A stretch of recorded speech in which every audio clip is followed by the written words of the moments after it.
ಮಾತಾ ಕಿ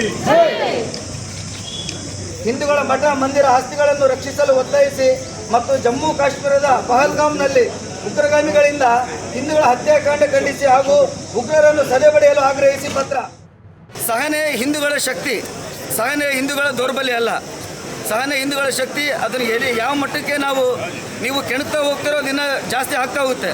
ಆದ ಕಾರಣ ಕೇಂದ್ರ ಸರ್ಕಾರ ಪೂರ ಪಾಕಿಸ್ತಾನ ಅಂತ ಏನಿದೆಯಲ್ಲ ಅವ್ರಿಗೆ ಇವಾಗೇನು ಒಳ್ಳೆಯ ಒಂದು ನಿರ್ಧಾರ ತೊಗೊಂಡಿದ್ದಾರೆ.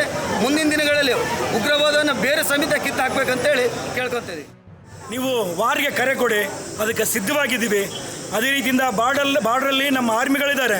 ನೀವು ಬರೀ ಆರ್ಮಿಗಳನ್ನು ನೋಡಿಕೊಂಡು ನೀವು ಮುಚ್ಕೊಂಡಿದ್ರೆ ಚೆನ್ನಾಗಿರುತ್ತೆ.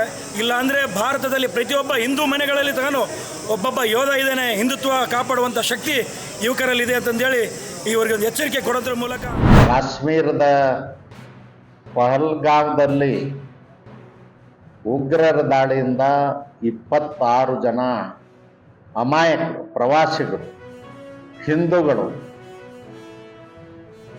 ಉಗ್ರರ ಗುಂಡಿಗೆ ಬಲಿಯಾಗಿದ್ದಾರೆ. ಸುಮಾರು 24 ವರ್ಷಗಳ ಕಾಲ ಕಾಂಗ್ರೆಸ್ ಆಡಳಿತದ ವ್ಯವಸ್ಥೆಯಲ್ಲಿ ದೇಶ ಇತ್ತು.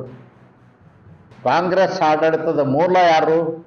ಕಾಶ್ಮೀರಿ ಪಂಡಿತರು, ಪಂಡಿತ್ ಜವಾಹರ್ಲಾಲ್ ನೆಹರು, ಮೋತಿಲಾಲ್ ನೆಹರು, ಶ್ರೀಮತಿ ಇಂದಿರಾ ಗಾಂಧಿ ಅವ್ರ ಮಗ ರಾಜೀವ್ ಗಾಂಧಿರು.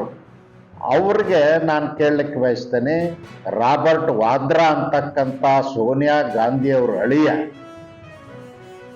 ಹಿಂದುತ್ವ ಮತ್ತು BJP ಕಾರಣ ಕಾಶ್ಮೀರದಲ್ಲಿ ನಡೆದಿರ್ತಕ್ಕಂಥ ಭಯೋತ್ಪಾದನೆಗೆ ಕಾರಣ ಹಿಂದುತ್ವ ಮತ್ತು BJP ಅಂತ ಹೇಳಿದ.